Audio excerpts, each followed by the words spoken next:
창세기 39장 1절에서 10절까지 말씀입니다.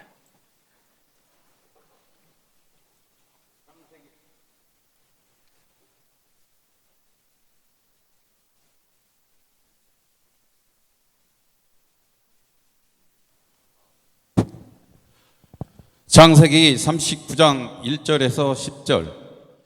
요셉이 이끌려 애굽에 내려가매 바로의 신하 친위대장 애굽 사람 보디발이 그리로 데려간 이스라엘 사람의 손에서 요셉을 산이라. 여호와께서 요셉과 함께 하심으로 그가 형통한 자가 되어 그의 주인 애굽 사람의 집에 있으니 그의 주인이 여호와께서 그와 함께 하심을 보며 또 여호와께서 그의 범사에 형통하게 하심을 보았더라. 요셉이 그의 주인에게 은혜를 입어 섬김에 그가 요셉을 가정 총무로 삼고 자기의 소유를 다 그의 손에 위탁하니 그가 요셉에게 자기의 집과 그의 모든 소유물을 주관하게 한 때부터 여호와께서 요셉을 위하여 그 애굽 사람의 집에 복을 내리심으로 여호와의 복이 그의 집과 밭에 있는 모든 소유에 미친지라. 주인이 그의 소유를 다 요셉의 손에 위탁하고 자기가 먹는 음식 외에는 간섭하지 아니하였더라.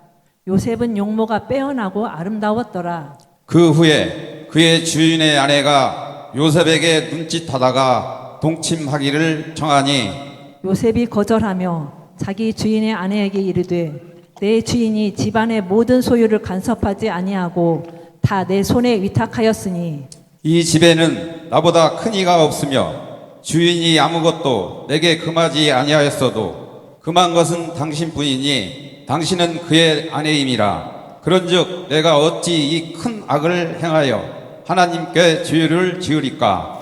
여인이 날마다 요셉에게 청하였으나 요셉이 듣지 아니하여 동침하지 아니할 뿐더러 함께 있지도 아니하니라. 아멘. 예, 착석해 주시길 바랍니다. 예. 할렐루야, 할렐루야. 예, 아멘. 예, 우리 서로 함께 또 사랑 표현하고 축복하겠습니다. 사랑합니다. 축복합니다. 예, 사랑합니다. 축복합니다. 예, 감사합니다. 예, 어떤 분 보니까 제가 발견했는데 막 이렇게 하시네요. 너무 좋습니다. 예, 그리고 한 번 더 한마디 할게요. 형통합시다. 형통합시다. 예, 감사합니다. 예. 여러분 한 주가 참 제가 보니까 엊그제 제가 여러분 만난 것 같은데 금방 한 주가 확 지나갔습니다. 참 분주하게 빠르게 한 주가 이렇게 지나가는데 벌써 금요일이야? 벌써 토요일이야? 이렇게 되거든요. 자, 우리가 참 요즘 삶이 예전에 비해서 많이 분주해지고 바빠졌습니다. 해야 될 일도 많고 그러다 보니까 계획하고 이렇게 또 이뤄내고 해야 될 일이 많아요.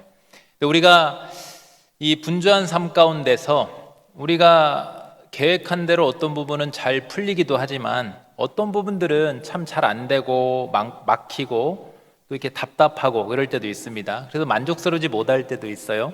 그래서 요즘 많이 사람들이 분주해졌기 때문에 그래서 또 많은 것들을 계획하면서 살아가기 때문에 그만큼 삶의 불통감을 좀 많이 느끼는 것 같습니다.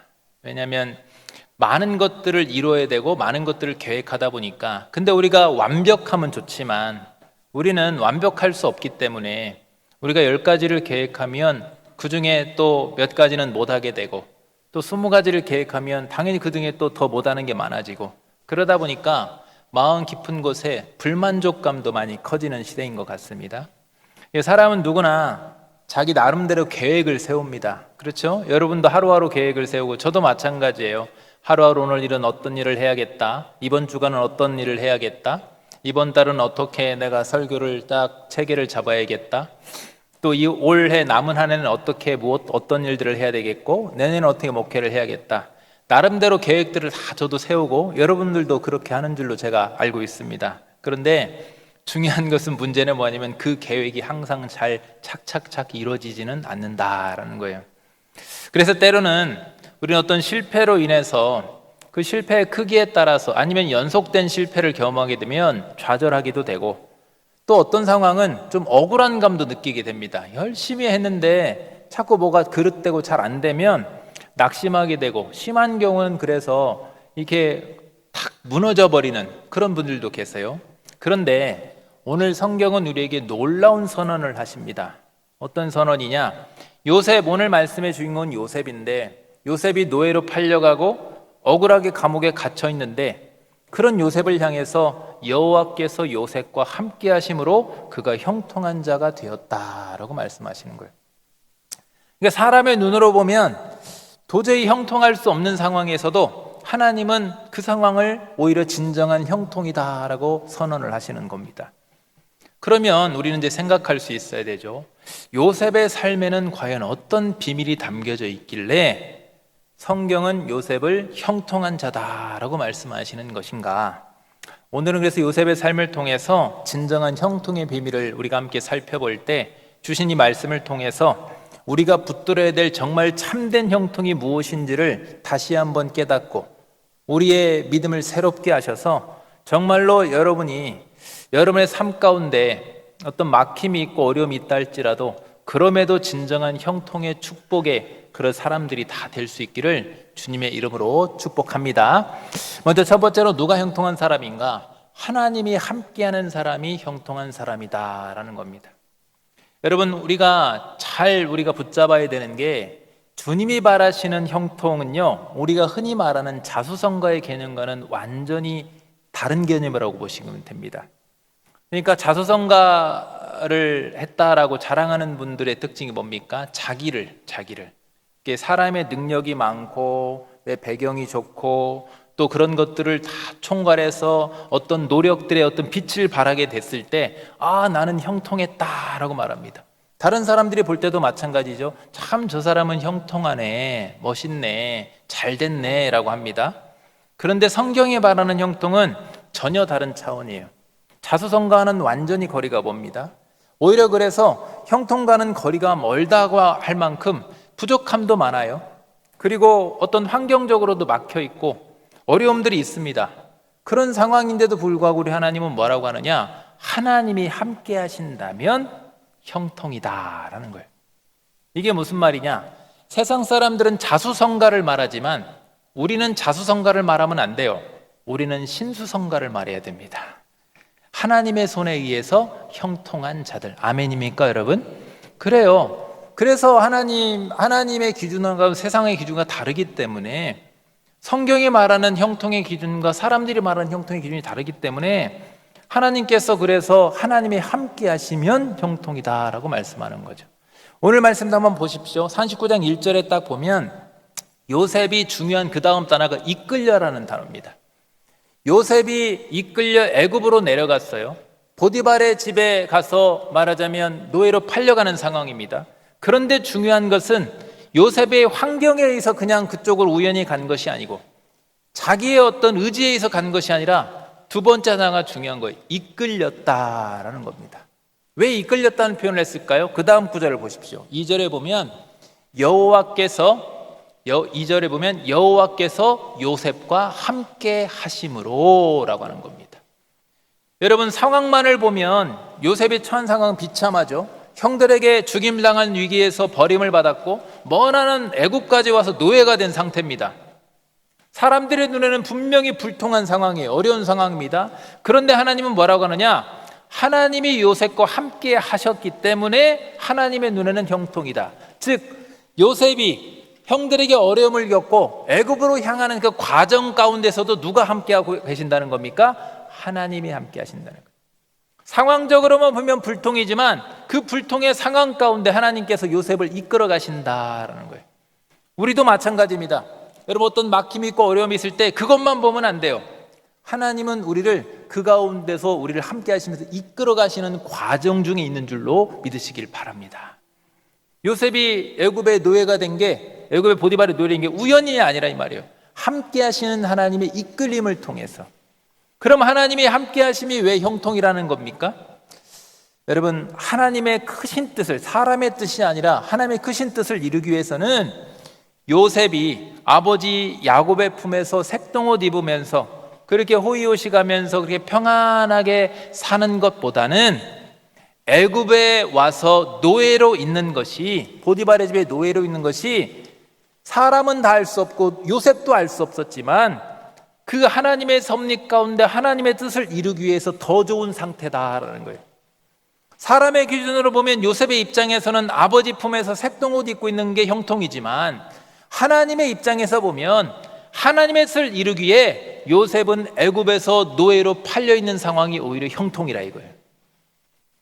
사람들은 하나님의 인도하신 가운데 있다고 한다면 모든 상황이 자신의 뜻대로 잘 풀려야 된다라고 생각합니다. 그런데 우리 하나님 그게 아니죠.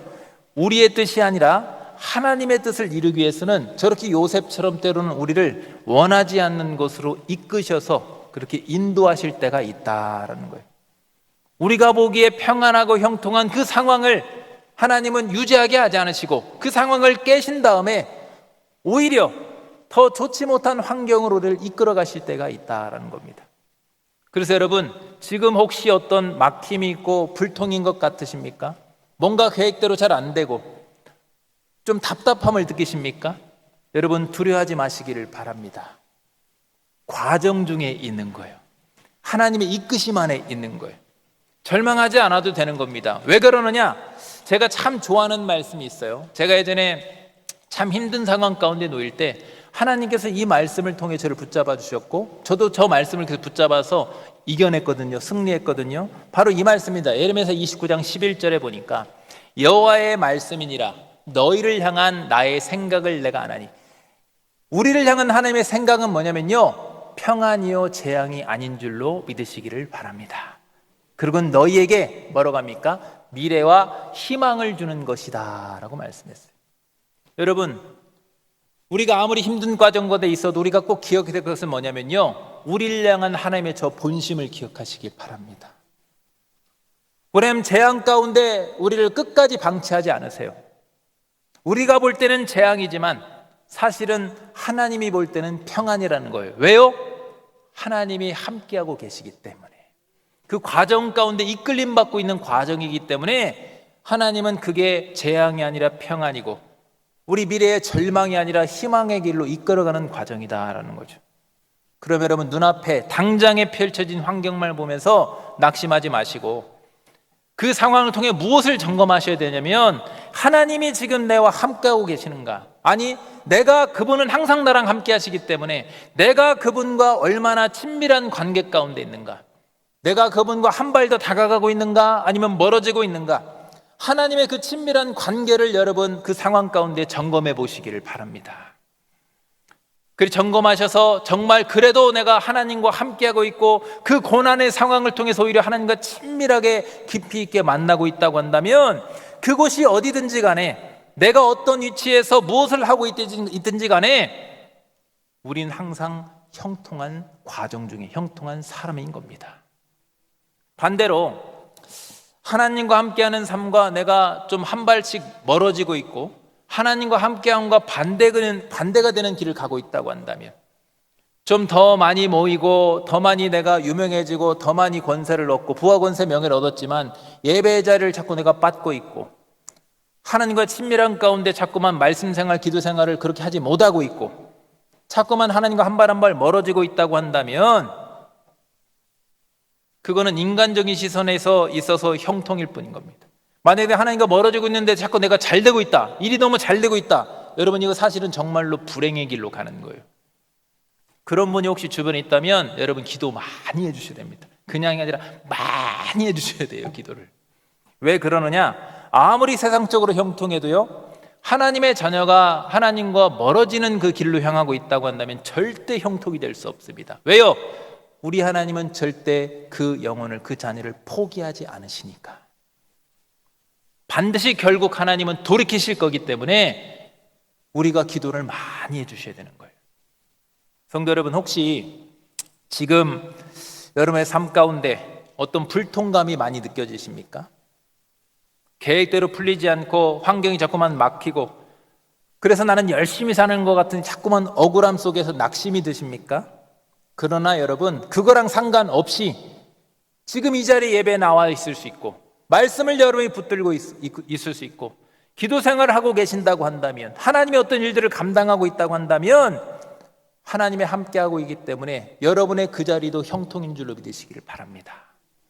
왜냐하면 우리가 원하는 길이 아니라, 우리의 뜻이 이루어지는 길이 아니라 하나님의 뜻이 이루어지는 그 길로 우리가 향하고 있다고 한다면, 그분 안에 있다고 한다면 그게 가장 안전한 길이고 가장 확실한 길이고 그게 바로 진정한 형통의 길이 되는 겁니다.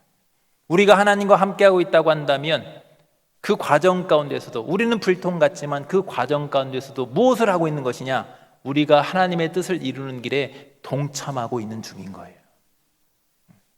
그러므로 여러분, 형통은요 우리의 환경에 달려있는 것이 아닙니다. 진정한 형통은요 우리의 환경이 뭔가 술술 잘 풀리는 것이 아니라, 진정한 형통은 하나님이 지금 내 옆에 계시는가, 내가 그분과 친밀한 가운데 그분과 동행하고 있는가, 이것에 우리의 형통이 달려있는 줄로 믿으시길 바랍니다. 여러분, 하나님이 나와 함께 하셔서 그분의 뜻을 이루는 일에 우리가 나의 입술과 손과 발을 사용하고 있다면, 나의 무엇인가 주신 것을 통해서 보태고 있다고 한다면 광야의 자리라도 그 자리는 형통의 자리인 거예요. 심지어 요셉처럼 감옥에 갇혀 있어 할지라도 그 자리는 형통이요 하나님의 은혜의 자리가 되는 겁니다. 그러므로 여러분, 잠깐의 세상적인 형통에 우리의 눈과 마음을 빼앗기지 마시고 헷갈려 하지 마시고, 하나님이 함께 하심으로 주시는, 그분의 일에 동참하게 하심으로 주시는 그 진정한 형통의 축복을 단단히 붙잡을 수 있기를 간절히 바랍니다. 두 번째는 하나님을 보게 하는 사람이 형통의 사람이다라는 거예요. 하나님이 함께 하시는 사람들의 특징 중에 하나는 뭐냐면요, 그 삶을 보면 근면과 성실함이 보이게 되어 있습니다. 왜 그러느냐? 우리 하나님이 사람의 눈에는 보이지 않죠. 우리의 눈에는 보이지 않지만 우리는 인식하죠. 어디든 계시는 그 하나님을 항상 인식하면서 그 하나님 앞에 살기 때문에 우리가 눈에 보이는 사람의 눈치를 보는 것이 아니라 우리 하나님의 눈치를 보고 살기 때문에, 그래서 성실할 수밖에 없는 거예요, 삶이. 당연히 그렇다 보니까 사람들에게도 당연히 그 성실함을 인정받을 수밖에 없는 겁니다. 우리가 하나님을 제대로 믿으면요, 여러분 일터에서 어디서든지 불성실함으로, 게으름과 나태함으로 산 사람들에게 손가락질 받을 수가 없는 겁니다. 오히려 남다른 근면과 성실함으로 인정받을 수밖에 없는 거예요. 이게 진짜로 하나님 앞에 살아가는 삶이 있는 그러한 진짜 신앙인의 모습인 겁니다. 그럴 수밖에 없어요. 원리가 그렇습니다. 그래서 우리와 함께 하시는 하나님은요, 우리 하나님은 사람들의 눈에는 보이지 않죠. 우리 하나님은. 그런데 중요한 것은 나의 삶을 통해서 사람들에게 보여지게 되는 겁니다. 우리의 삶을 통해서. 요셉도 그렇습니다. 3절을 딱 보니까 오늘 본문에 뭐라고 하는지 보세요. 그의 주인 보디발이 여호와께서 그와 함께 하시면 어떻게 했습니까? 보았다라고 했어요. 제 말이 아니라 성경이 말씀하잖아요. 보디발은 하나님을 믿지 않는 사람입니다. 그런데 요셉을 통해서 누굴 본 겁니까? 하나님이 보인다고 그러잖아요. 또 여호와께서 그의 범사에 형통하게 하심도 보았더라라는 겁니다. 2번 보았죠. 먼저 앞에서 한번 보고 뒤에 복을 주시니까 그걸 통해서 보시는 거예요. 그러니까 여러분, 보디발은 처음에는 성실한 하나님 앞에서 살아가는 요셉의 그 삶을 통해서, 그 삶을 보면서 요셉을 눈여겨보게 되는 겁니다. 좀 다르네, 뭔가 남다르네. 많은 종들 중에 뭔가 다른 거예요. 다른 종들은 주인이 보는 앞에서만 하는데 요셉은 그게 아닌 거예요. 주인이 보지 않는 곳에서도 자꾸 성실하게 뭔가 하는 겁니다. 그러다가 점점 또 요셉의 삶에 이상한 점을 드디어 보디발이 발견하게 되는 겁니다. 관심을 갖고 지켜봤는데 가만 보니까 요셉이 별로 특별한 점이 없어요. 별로 그렇게 유능한 잘난 그런 것들이 안 보여요. 뛰어난 게 없습니다. 근데 중요한 건 이상하게 잘 되는 거예요. 애가 이상하게 형통한 겁니다. 왜요? 하나님께서 요셉과 함께 하시면서 은혜를 베풀어 주셨기 때문에 그런 겁니다. 제가 아까 말씀드렸죠. 자수성가가 아니라 신수성가라고. 그래서 그 결과 보디발이 요셉의 삶 속에서 드디어 무엇을 보느냐? 하나님을 보게 된 겁니다. 그게 은혜를 베풀어 주신 하나님을 보게 된 거예요. 여기서 중요한 건 뭐냐면 요셉이 남들보다 별로 뛰어남이 없기 때문에, 지난주 말씀드렸던 대로 작은 자였기 때문에 보디발이 바로 그 작은 자, 별로 뛰어남이 없던 요셉과 함께 하시는 하나님의 역사를 발견하게 되었다라는 겁니다. 그래서 이후 이제 이 보디발은 요셉을 완전히 신뢰하게 됩니다. 그리고 이렇게 하죠. 4절에 요셉이 그의 주인에게 은혜를 입었다 했습니다. 그래서 섬김에 하나님의 은혜를 주시니까 그걸 보디발이 발견하고 이제 요셉에게 은혜를 베풀어서 그가 요셉을 가정 총무로 삼고 자기의 소유를 다 그의 손에 위탁하였다라고 했어요. 여러분, 그래서 하나님 앞에 살아간 사람들은요, 근면과 성실함이 있는 다음에 또 하나 특징이 뭐냐면 일복이 많아요. 어디 가든지. 여러분, 일복 많으시면 왜 이렇게 일이 많아 하지 마시고 하나님 감사합니다, 복을 주시는 과정입니다 라고 여러분 믿음으로 받고 순종하시기를 주님의 이름으로 축복합니다. 우리는 어디든지 일복이 많아야 되는 사람이에요. 왜? 하나님에서 인정받는 사람이니까. 그래서 우상을 섬기던 보디발이 요셉을 통해서 하나님을 알게 되고 하나님을 인정하게 되고, 그러자 바로 그때 하나님이 이제 보디발의 집에 복을 주기 시작하는 거예요. 5절 한번 보십시오. 그가 요셉에게 자기의 집과 그의 모든 소유물을 주관하게 한 그때부터, 그러니까 보디발이 요셉을 통해서 하나님을 보고 하나님을 인정한 그때부터 여호와께서 요셉을 위하여 그 애굽 사람의 집에 복을 내리심으로 여호와의 복이 그의 집과 밭에 있는 모든 소유에 미치게 되었다 그랬어요. 여기 귀한 비밀이 있는 겁니다, 여러분. 어떤 비밀이냐? 하나님께서 우리에게 복을 주시는 이유는 뭐냐면요, 나 혼자 잘 먹고 잘 살고 우리의 삶을 편안하게 하기 위해서 우리에게 복을 주시는 게 아니에요. 하나님께서 우리에게 복을 주시는 이유는 나를 통해서 하나님을 드러내고, 그래서 세상이 믿지 않는 사람들이 나와 함께 하시는 하나님을 보게 하기 위해서, 나를 통해서 하나님을 드러내게 하기 위해서 하나님께 우리에게 복을 주시는 줄로 믿으시길 바랍니다. 그래서 성도는요, 복을 구해야 돼요, 하나님께. 이게 우리가 과거에 신앙적으로 우리 한국교회가 성장기에 연약해서 기복주의에 좀 빠진 적이 있습니다. 그러니까 교회에서 기복주의에 대한 주의를 주고 막 가르치다 보니까 우리 성도님들이 또 어떻게 하시냐면 하나님께 복을 잘 안 구해요. 그러면 큰일 나는 줄 알아요. 기복주의네 이렇게 하는데, 아니요, 하나님께서는 우리에게 복을 주길 원하시고 그래서 우리가 복을 구하기를 원하십니다. 복을 구하시길 바랍니다. 그리고 우리가 하나님이 또 바라는 것은 우리가 복을 구하고 우리 하나님의 복을 주길 원하시는데 그 받은 복을 흘려보내길 원하시는 거예요. 그래서 하나님 우리에게 복을 주길 원하시는 거죠. 먼저는 그렇게 되기 위해서 어떻게 하느냐? 요셉처럼 먼저는 나의 삶을 통해서, 하나님 앞에 살아간 삶을 통해서 직장에서 보여야 되는 거예요. 왜 저 사람은 남이 보지 않는데도 정직하게 일하지? 가정에서도 혹시 믿지 않는 남편과 아내가 있을 때 왜 이 사람은 어려운 중에서도 기꺼이 이렇게 감사할 수 있는 거지?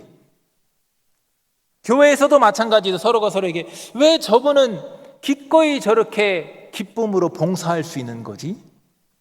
이렇게 여러분의 삶을 통해서 먼저 하나님을 보게 하시길 바랍니다.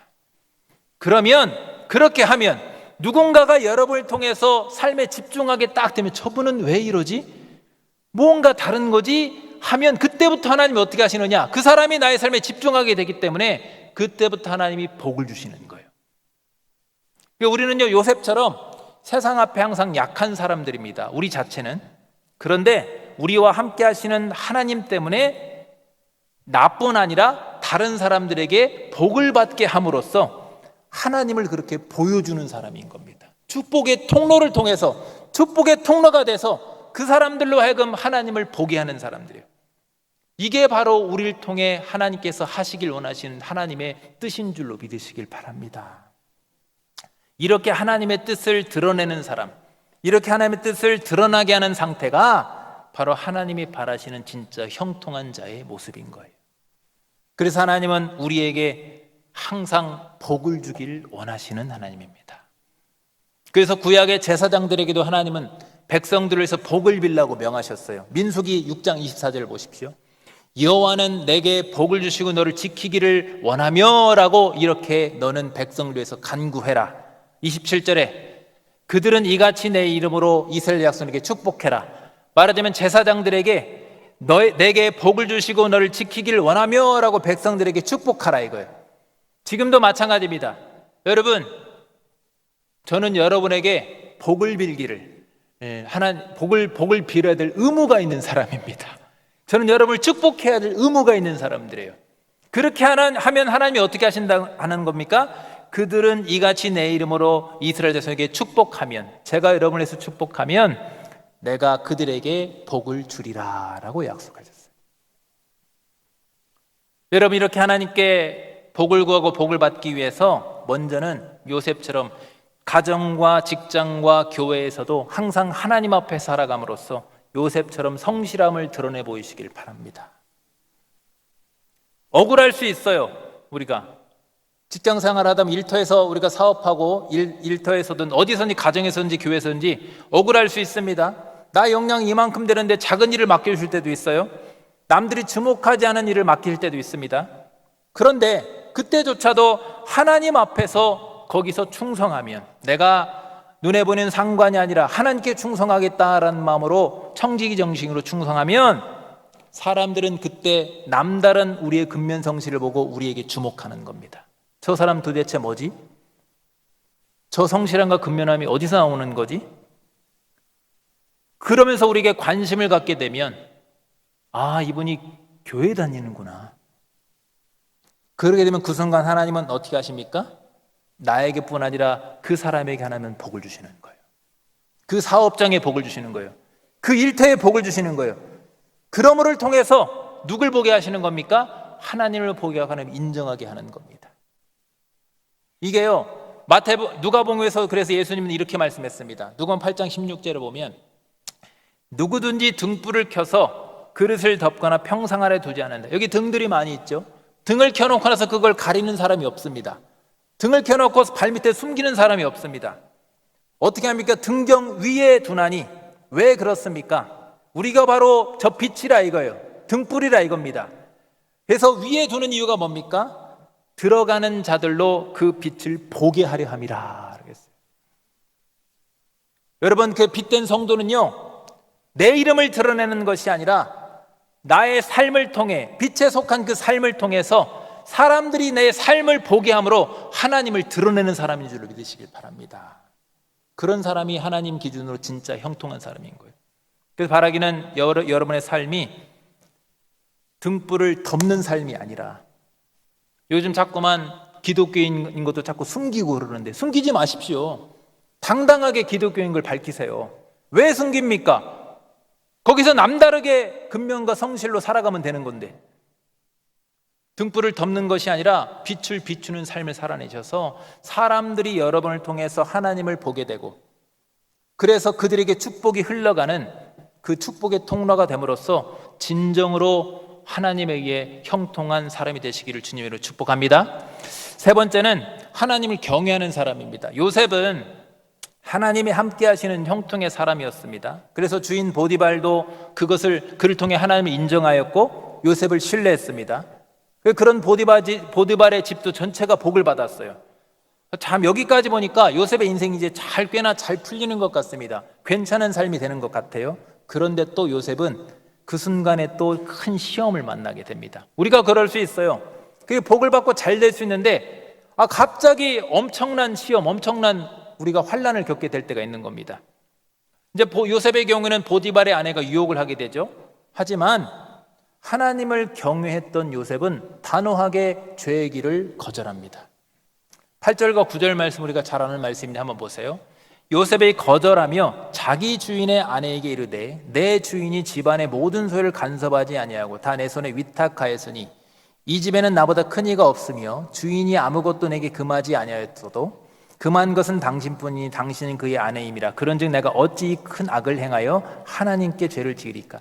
저기 보면 내 주인이란 단어가 나오는데, 요셉은 근데 맨 뒤에 알고 보니까 뭡니까? 땅의 주인인 보디발을 두려워해서가 아니라, 그 앞에 두려운 것이 아니라 세상 만물의 주인이신 하나님 앞에서 죄를 의식한 겁니다. 이게 그래서 우리가 하나님 앞에 경외함의 삶이 중요한 거예요. 잠언서울의 16장 6절에 이렇게 말씀합니다. 하나님의 인자와 진리로 인해서 우리의 죄악이 속하게 되지만, 죄사함을 받게 되지만, 그 이후의 삶은 우리가 어떻게 되느냐? 하나님의 은혜로 인자와 진리로 인해서 우리가 죄사함을 받지만, 하지만 또 그 이후의 삶은 여호와를 경외함으로 말미암아 악에서 떠나는 삶을 살게 된다는 거예요. 여러분, 요셉도 마찬가지입니다. 죄를 거절할 수 있었던 이유가 자신이 특별하게 어떤 의롭고 능력이 있어서가 아니에요. 또 눈에 보이는 사람의 그 주인이 무서워서가 아닙니다. 얼마든지 속일 수 있죠, 보디발도. 그런데 누구를 경외하는 것 때문에 그래요? 여호와 하나님을 경외하는 삶을 살았기 때문에 죄를 멀리할 수 있었던 거예요. 거절할 수 있었던 겁니다. 또 히브리서 11장 25절에는 모세의 경우를 말합니다. 모세가 원래 왕궁에서 편하게 호의호식하며 살 수 있었어요. 근데 모세는 그 길을 택하지 않고 도리어 하나님의 백성과 함께 의로운 의의 백성이 되기 위해서 함께 고난받기를 잠시 죄악의 낙을 누리는 것보다 더 좋게 했다 하겠습니다. 여러분, 어디선지 하나님 앞에서 백성으로 살아가시길 바랍니다. 그걸 위해서 때로는 손해볼 수 있다니까요. 요셉도 마찬가지입니다. 죄악의 달콤한 그 순간의 유익이 아니라 하나님의 백성답게 또 하나님과의 그 관계를 지키기 위해서 죄를 거절한 겁니다. 그래서 요셉은 하나님 앞에서 죄는 짓지 않게 됐죠. 하지만 그 대가로 사람들에게는 성폭행범이라는 모함을 당하게 되는 겁니다. 한번 보세요. 형들에게는 억울하게 형들에게는 채색 옷이 벗겨지는 아픔을 겪었죠. 보디발의 아내를 통해서는 가정 총무의 옷이 벗겨지는 아픔을 겪습니다. 하나님을 의지하며 성실하게 살아서 그 과정들을 다 극복하고 이제는 인생이 좀 빛을 볼 만하니까 억울하게 성폭행범으로 몰리고 노예일보다도 더 노예일 때보다 비참하게 감옥에 지금 갇히게 됩니다. 보여지는 모습만 보면 요셉은 누가 뭐래도 불통하고 완전히 실패한 인생처럼 보이는 거예요. 감옥에 들어가게 됐는데 이건 실패한 거죠. 그런데 하나님의 말씀은 뭐라고 말씀하십니까? 갈라디아 6장 7절에 보면 이렇게 말씀하죠. 스스로 속이지 말라. 여러분, 사람들의 시선은 속일 수 있어요. 우리가 불의한 삶을 살아갈 때 혹시나. 그리고 또 내 자신도 양신의 화인 맞으면 죄를 자꾸만 반복해서 지면 내 자신도 속일 수 있습니다. 그런데 절대 속일 수 없는 건 누군 속일 수 없습니까? 하나님은 업신여김을 받지 아니한다 했어요. 하나님은 속일 수 없는 겁니다. 그리고 우리 하나님은 어떻게 하신다고 했어요? 사람이 무엇이든지 심든지 그대로 거두게 하신다라고 했어요. 우리 거룩하신 하나님은요, 우리의 불의함을 인정하지 않습니다. 요셉이 그래서 만약에 보디발의 아내 유혹에 넘어갔다고 한다면 그 불의함으로 인해서 잠깐의 육신의 안위와 유익은 얻을 수 있었겠지만 하나님과의 관계는 잃을 수밖에 없는 겁니다. 하나님과 동행하는 삶을 잃을 수밖에 없어요. 그러나 요셉은 하나님을 경외했기 때문에 그 어떤 손해보다도 하나님을 더 두려워했던 거예요. 우리도 마찬가지죠. 불의한 일에 대해서 적당히 타협하고 싶은 유혹이 올 때가 있습니다. 그럴 때 여러분 꼭 함께 하시는 하나님을 기억하시고 두려워하시길 바랍니다. 나의 어떤 손해와 어떤 강압적인 것들 이런 것보다 하나님과의 관계가 망가지는 것을 더 두려워야 되는 거예요. 그래서 여러분, 의로운 삶을 통해서 하나님과의 관계를 오히려 지키는 것이 진짜 형통의 길로 나아가는 겁니다. 비록 내가 조금 손해를 볼지라도 하나님과의 관계를 그렇게 지켜냈다고 한다면 반드시 말씀하신 대로 심은 대로 거두게 하시는 우리 하나님의 인도하심 가운데 내가 거하는 것이기 때문에 그거는 실패가 아니라 결국 형통이 되는 줄로 믿으시길 바랍니다. 요셉도 마찬가지입니다. 가정 총무의 옷을 억울하게 벗게 됐지만 하나님의 하나님을 경외함으로 인해서 하나님과의 관계를 지킬 수 있었고, 그래서 여전히 요셉은 여전히 하나님이 볼 때 형통한 사람이다라는 거예요. 또한 그는요, 가정 총무의 옷은 벗게 되었지만 하나님을 경외함으로 인해서 대신 의의 옷을 덧입게 되었습니다. 진정한 형통한 사람은요, 하나님을 보여줘야 되는데, 여러분, 하나님은 불의하신 분이 아니지 않습니까? 우리의 삶이 불의하면 어떻게 하나님을 보여줄 수가 있어요? 우리 하나님은 의로운 분이십니다. 그래, 불의한 옷은 하나님의 자녀, 하나님의 백성에 맞지 않는 옷인 겁니다. 의의 옷을 덧입으시길 바랍니다. 이 말이요, 천국에서 우리가 입는 옷도 그래요. 요한계시록 19장 8절에 보면 이렇게 입습니다. 그에게 빛나고 깨끗한 세마포 옷을 입도록 허락하였으니, 우리가 천국에 입는 옷이 어떤 옷인지 보세요. 이 세마포 옷은 성도들의 옳은 행실이로다 하더라. 성도는요, 주님의 신부로 아름답게 단장하면서 이 땅에서 사는 동안 주님 맞을 준비를 해야 되는데, 우리가 작게 순종한 것이나 또 의롭게 행동한 것 하나하나가 다 모여서 훗날 주님 맞을 때 입을 예복을 짜는 것이 되는 거예요. 하나하나, 한 올 한 올, 우리의 삶의 하나하나를 통해서. 헛되지 않은 거예요, 우리의 그런 순종들이, 우리 의로운 행동들이. 그래서 여러분, 이 땅에서 이 예복을 아름답게 준비한 사람이 진정한 형통이다라는 겁니다. 또한 이 형통은 이 땅에서만 끝나는 것이 아니라 훗날 주님 품에서 영원한 형통을 누리는 자가 된다라는 거예요. 그러면 여러분도 하나님을 경외하며 의로운 삶을 살아내셔서 의의 옷으로 아름답게, 거룩하게, 멋지게 우리 자신을 갖고 가는 삶을 살아가시기를 바랍니다.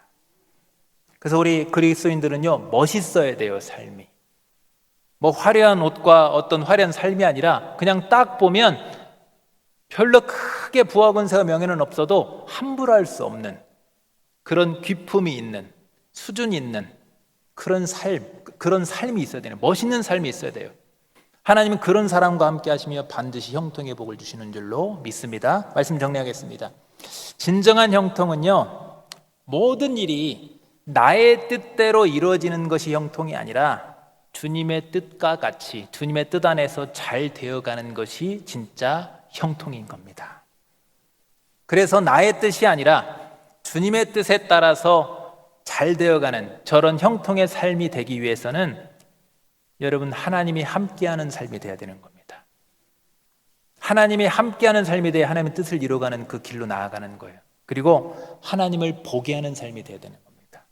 나의 성실한 삶을 통해서, 축복의 통로가 됨을 통해서 하나님을 보게 해야 돼요. 그래서 우리는 반드시 복을 받아야 되는 겁니다. 복을 받을 의무가 있는 겁니다. 우리는. 여러분, 복을 받으시길 바랍니다. 그래요. 그리고 하나님을 경외하는 삶을 통해서, 우리 삶의 의로운 삶을 통해서 자꾸만 빛을 드러내야 되는 거예요.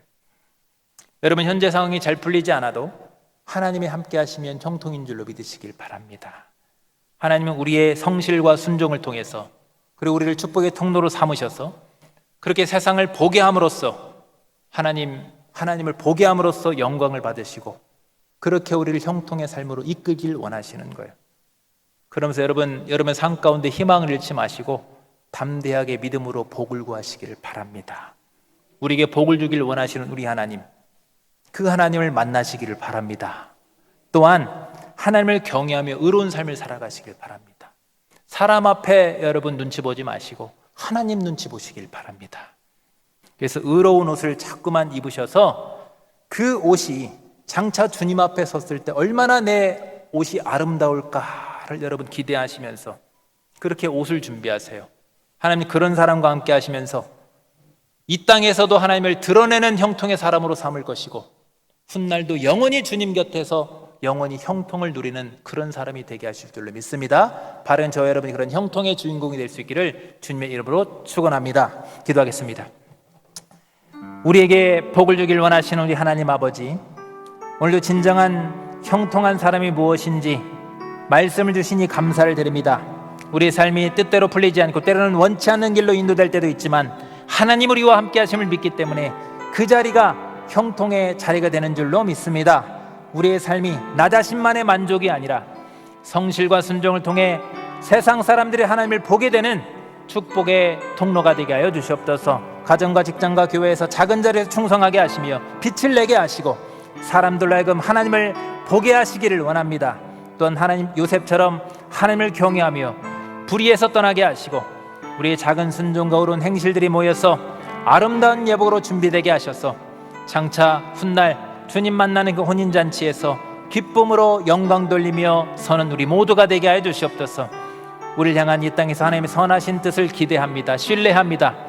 참으로 복되고 형통한 사람이 우리가 아니라 하나님이 그렇게 우리를 형통한 사람이 되게 하실 줄로 믿고 감사하며 예수님 이름으로 기도하옵나이다. 아멘.